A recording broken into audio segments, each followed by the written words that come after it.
Well, hey everybody, I'm Jan Erickson from Stepping Aside, and welcome to Somewhat Daily Tarot and Rune for the 17th day of September 2020.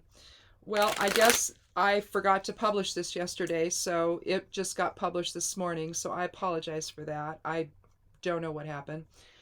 We're at this 100% on the air reading.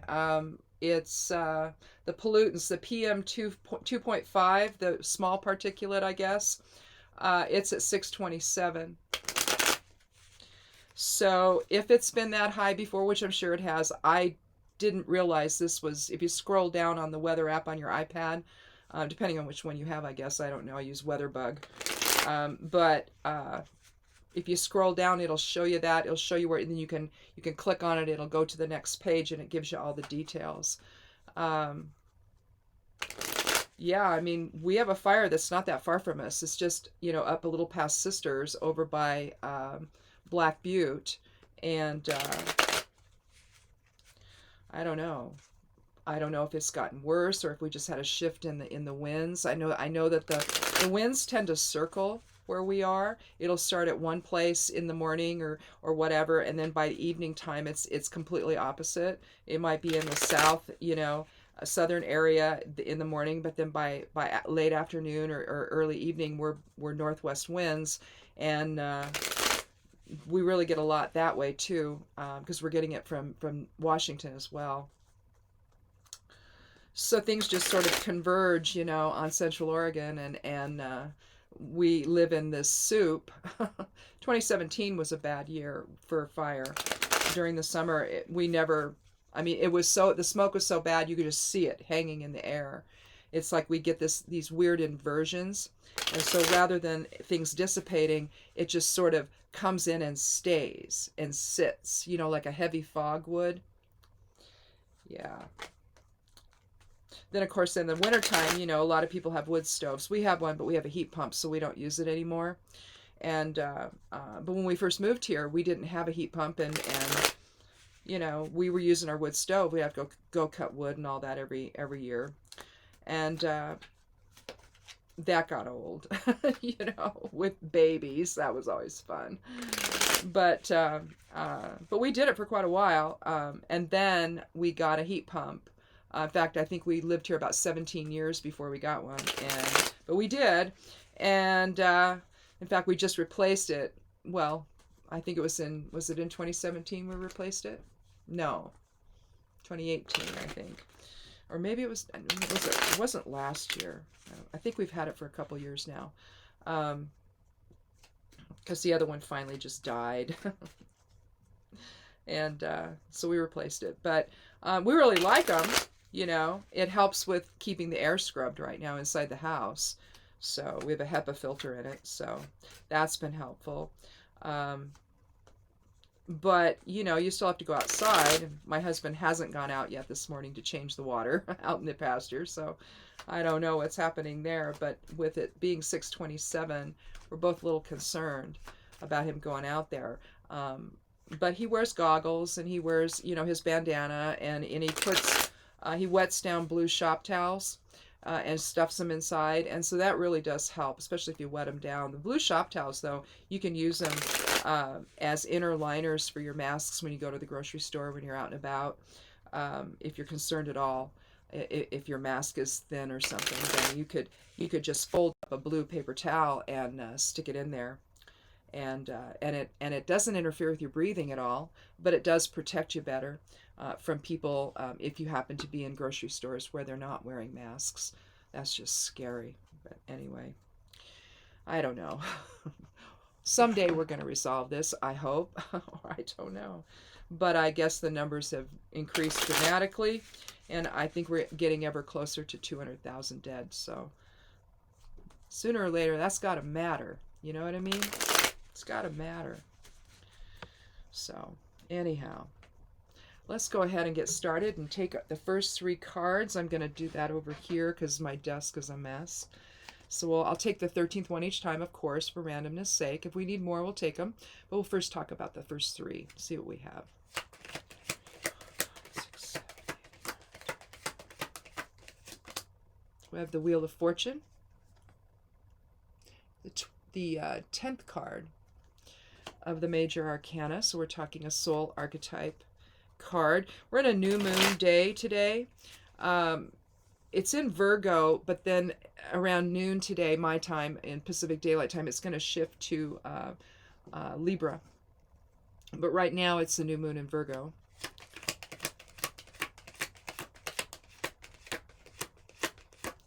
But it just sort of represents, here we are in another cycle, a beginning cycle, for the moon anyway.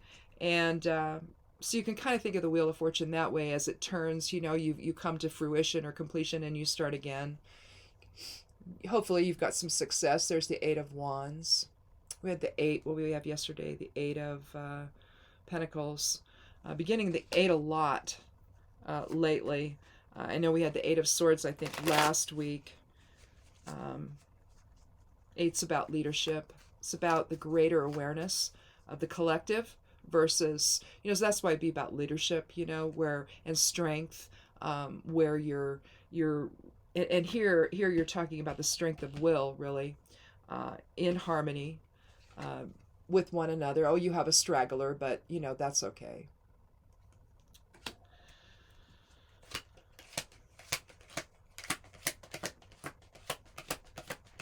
It's about swift movement, things happening quickly, things coming in at you quickly, but it's the idea that there's a greater awareness surrounding it with the Eight, greater understanding of things. And no, I don't do reversals. I include it in the whole thing. Here we have the Ten of Wands, carrying a heavy burden, but you're trusting the process. But you see, he can't see. He's got his head down, and his expressions of will or what have you. Because again, the wands represents the fire element. But what we have here, we have an interesting pattern. We have a 10 and a 10 surrounding the 8. So I think we're going to leave it that way. It would be tempting to put the wheel in the center, but I don't think I'm going to do that today. So let's go ahead and talk about the Wheel of Fortune. And we'll get my notes up just in case I need them, which I shouldn't, but I might. Basically, the Wheel of Fortune talks about fortune and prosperity, but it also represents the turning of the wheel. You see mercury, sulfur, and salt surrounding the wheel itself in its graphical expressions, elemental expressions. You see the 4 expressions again in the same type of expression instead of the glyphs. You're seeing air, fire, water, and earth. You see some kind of sketchy brown clouds, only they're billowy, really. And you see some white in the center. And then you see white ones down below here. So there's a little bit of unknown. And I hear the door, so my husband's going to brave the outside, it sounds like. I think that you see, basically it's the turning of the wheel. So a cycle has been completed and now you're going to start again. If it's in terms of fortune or prosperity, then you've achieved that. And now maybe you're on the precipice of something new that's about to develop, or you're developing something new.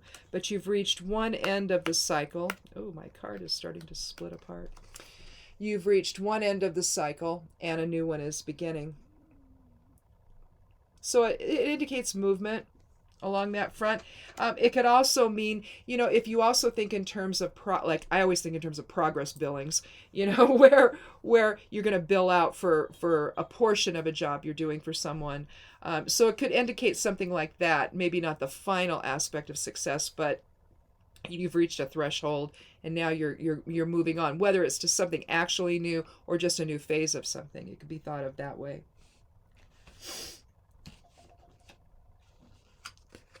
Again, we have the same sort of thing here. It's almost like you see the line of demarcation between him and it's either the town or his home. Let's look and see.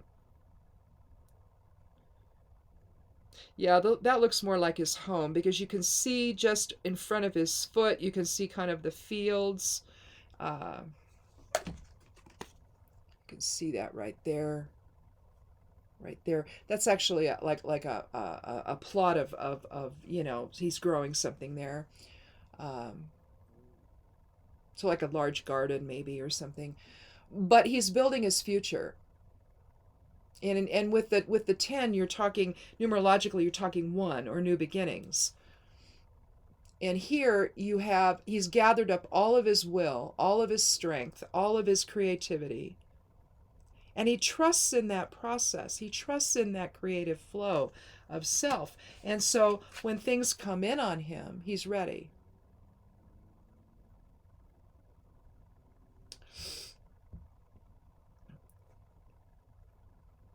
I mean, it can mean attack. Depends on the situation, I think, though, as to what it is. So, if you feel under attack, maybe you're going to turn a corner on that. And you're going to gather your will. And you're going to trust in your own process. You're going to trust in what you know. And the clarity that you already possess inside. So he doesn't really need to watch where he's going. He just knows the direction he's going in. And it's toward his home. It's toward making it more stable, maybe. Shoring things up. It could be maybe there's some things going on in his life where he's had to make some shifts in his perception, and now he's gathered his will together and he's moving on. But since it's not to the town, it's not really a societal thing. It's more about his own personal life. So some new beginnings there, both with the wheel and the 10 here of wands.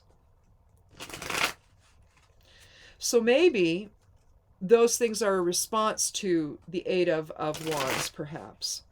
That all this happened, a lot of things have happened, a lot of things have come in on him. He's had to shift his perceptions, he's had to shift his choices, shift his decisions, shift his direction, and yet he trusts his own process. Over what other people tell him, maybe. We're getting a lot of that right now, particularly because we have a president that can't seem to understand. Corrected the CDC guy yesterday who testified before the Senate saying, if we would all just, he gave a range, but, 6, 8, 10, 12 weeks, he said, and wear a mask wherever you go, when you're around people, no matter where you are. If you just would wear one, we would see the virus drop. The virus has to have some place to go. If you contain your breath within a mask, and I'm not talking a face shield because that's useless, okay? It's useless. I don't know who you're deluding, but you're evidently just yourself, because everyone else looks at you in horror like, what are you doing? Well, if we would just do that, right, then we watch this virus go. Because here's the thing, if you can't breathe it on anyone, how do they get it? If it stays contained within just you, then you don't pass it to anybody, right? So although we do it to protect ourselves, mostly we're doing it to protect other people just in case we're sick and we don't realize it. We could be asymptomatic and breeze right through it, whereas we give it to somebody and they die. So there's so much that's unknown, particularly about the long-term effects of it. So I don't know why you wouldn't do that, right? So he says this, and then Yoho comes out and later it's like, oh no, he's confused. He's mistaken. No, he isn't. The CDC guy is not mistaken. The scientists are not mistaken. They may discover new things, but they're not mistaken. In fact, the CDC guy says, even better than the vaccine. The one way you assure is either you stay away from people or you wear a mask. That's true for the flu. It's true for anything that's viral and airborne, right? I don't know why suddenly, because of the guy in the Oval Office, that all reason and sanity has left some of us. Why? Just because he is? That means others have to follow the guy off the cliff? Oh God, I watched the last part of the zombie, or the... what's the one? Zombieland, the second one. And Woody Harrelson jumps off the top of this structure, and all the zombies follow him, and he's hanging on to something, and they're all going off the cliff. And it reminded me of what's going on now. Don't go off the cliff for this guy. He doesn't make sense.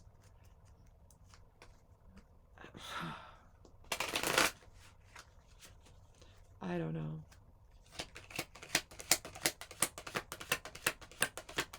I'm going to do another card, though. Well, okay.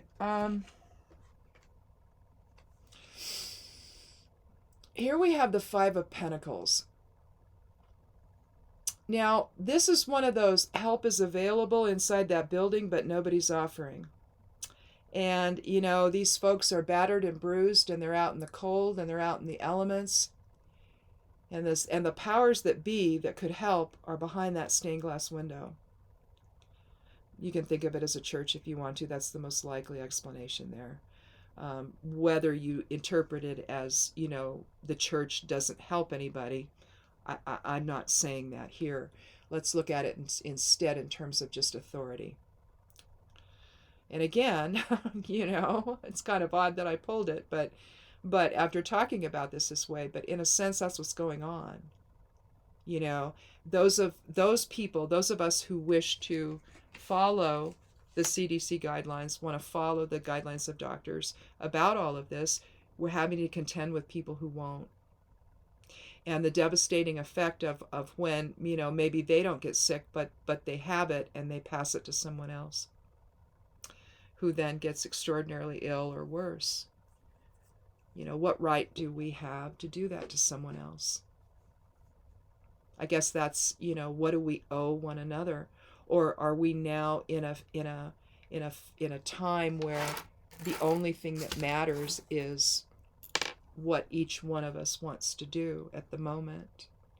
Has that me generation, whatever you want to call that, you know, where suddenly it was a focus on, you know, the individual to almost to the exclusion of other people.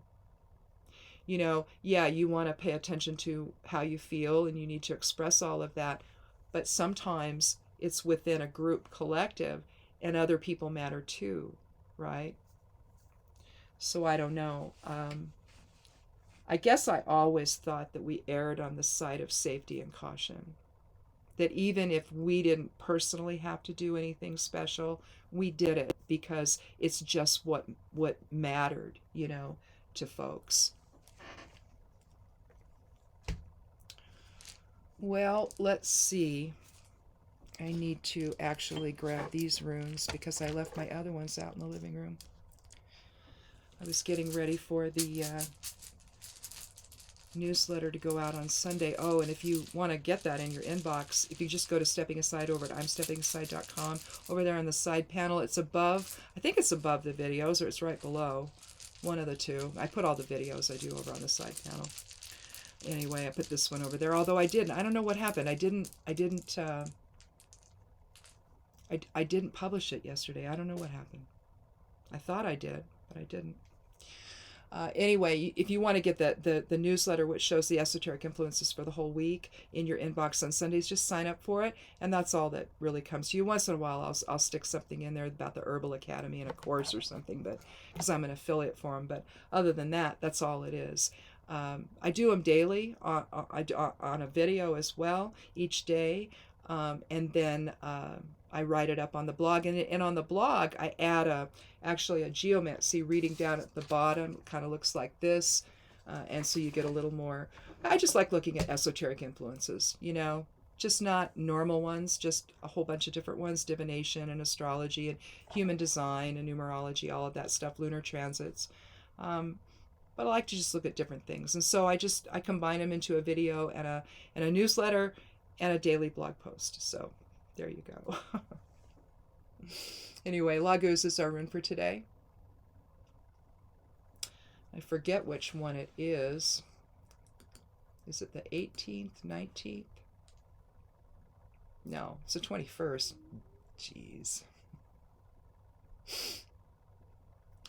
21st rune of the Elder Futhark. So you're talking a 3 energy, but basically you're talking flow. It's a water element rune, and you're talking flow of spirit. It can also be used in magical workings or in trance work to draw energy back to you. Important if you're empathic, because we tend to focus, and when we do, we create energetic connections with other people as they're trying to connect with us, basically.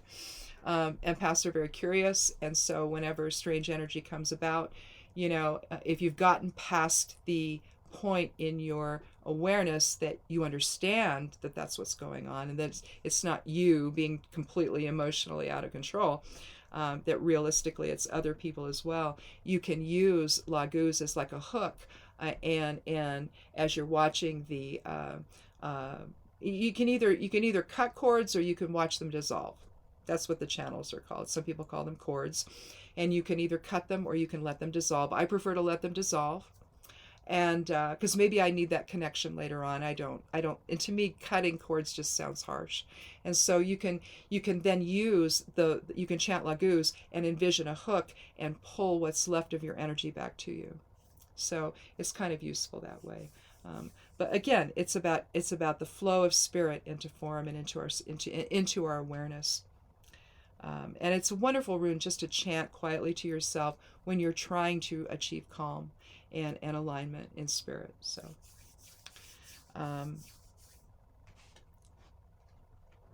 what I think it has to do with is allowing the cycles to happen, and allowing something new to take hold, but doing it from a spirit standpoint versus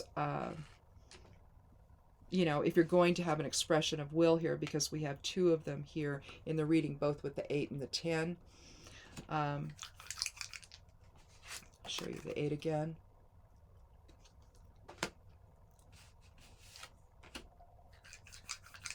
If you allowed the flow of spirit to inform all of that, then I think you would resolve whatever's going on here.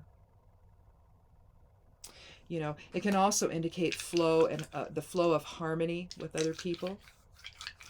And I think this is just a really difficult time. So I have to think that when you talk about laguz, you're really talking about healing and healing the rift, and allowing spirit to do that. Let's see what our geomancy rune is for the day, though. Oh, yeah, well, Caput Draconis, which is one of the you have Caput and you have Kata.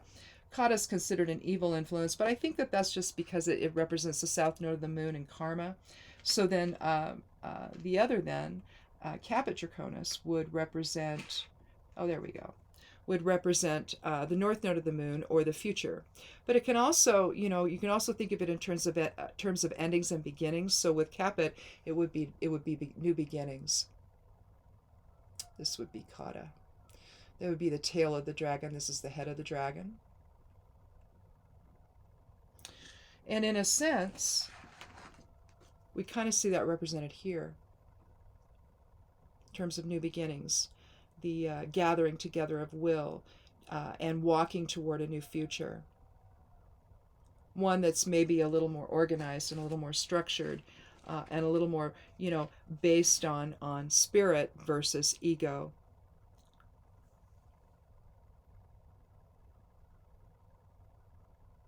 It either looks like you're raising your arms in supplication to spirit, or you're watching spirit inform the ego, or the personality, or form, or whatever you want to call this, our tangible form, our tangible life. So I guess that's it. We see alignment here in terms of new developments and new beginnings and the turning of the wheel, completion, reward, fortune, and now we're ready to move on to something else, irrespective of what's coming in on us. Maybe these are all, if it's not something that's a protective kind of a thing, then maybe you're looking at swift movement toward new developments, or swift movement toward a new outcome, or swift movement toward the turning of the wheel so that you can start again.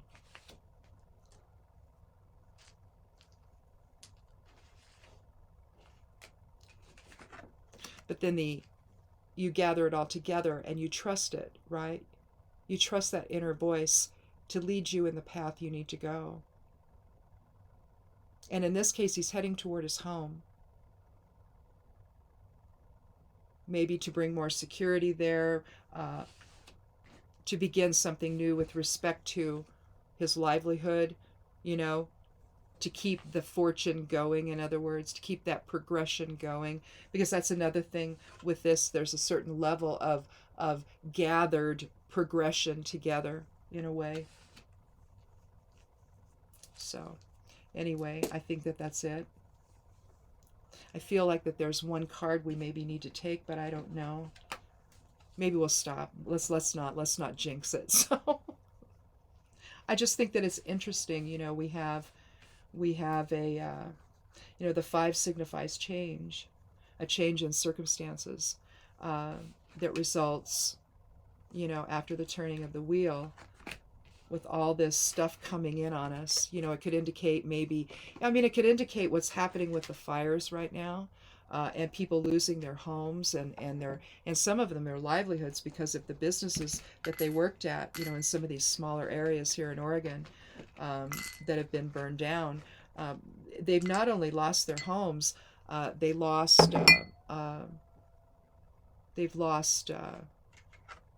you know, their livelihood as well. And so they don't know what they're going to do at this point. One of the we've had a couple of years here where the in the Oregon legislature, the Republicans, when they don't like what's happening, they just walk out and they don't come back, and they prevent the session from continuing.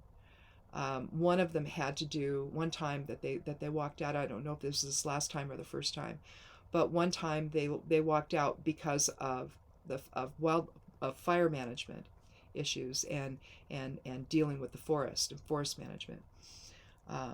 Had we been able to implement some of those new rules, we might be in a different place in terms of the fires right now here in Oregon. On the other hand, it might not be enough time, but at least that process could have been started where some better fire management stuff with respect to climate change could have been implemented, but they walked out. And now one of them that did so has lost his home. And literally down to the ground. He was interviewed, and I guess he lives right above the Santiam River, so it must have been a really lovely place, you know, to live there. But I think that until we can manage our forests better, it probably doesn't make any sense to rebuild there. If we can't, you know, get it together, if you can't, in other words, if you can't stay on the job to get this done, you know, I don't know. So I don't know why it takes cause and effect like this, but maybe it does. I don't know. It shouldn't. But, you know, I feel badly for I don't know if he's married and has a family there. He looks older, so if he is, the kids are probably grown and gone. But to come back to nothing, it's just got to be devastating for him. So I feel very badly for him. This is going to be tough. But it's you know, the turning of the wheel. You know, whether it's in terms of what happens to us in life, or what we manifest, or, you know, just the cycles of life that we go through, having all that affect our perceptions of how we manage things in our life, the choices that we make, the decisions that we make, the impact they have on other people. You know, are we doing things to elevate, or are we doing things that potentially cause risk? You know, and I think that we're given a chance probably every single day to reevaluate things, and maybe we just treat them as little speed bumps and we just go right over them, and we don't really pay attention to the message that's there. You know, we always have more to learn and more to resolve within ourselves. We just want to make sure that if it's impacting others, it's doing so in a positive way instead of one that causes fear and illness and maybe even death, with respect to, how we're managing the virus here. And I don't understand why we don't have a president who understands that and tries to steer the country in a direction of healing instead of what he's doing. So I don't understand that either. There's just so much that's happening that's so confusing and disorienting. And so I hope that we can resolve that going forward and find a better way. It doesn't mean we're going to agree with one another all the time. We won't. But if we can at least agree not to harm one another in the process, isn't that a better step forward, maybe? Anyway, thanks for watching. I'm going to do my best to remember to post this online today. But I don't know, I'm just attributing it to smoke. It's just, we're just inundated. And so it's like, oh my God. But I got my tea. I already started the herbal tea this morning. And so, hopefully that will clear out the lungs and all of that. I didn't have an easy night from it. So anyway, we'll talk again on Monday and check out the esoteric influences. Tomorrow I'll do one for Friday and Saturday. And then I won't do one on Saturday, and then I'll come back and do the new one on for the week on Sunday. So anyway, thanks so much, and we'll talk again on Monday. Click subscribe. I'd love you to do that. And be good to yourself. Be good to one another. Wear a mask if you're around anyone at all, no matter where you are, inside or out. And blessed be.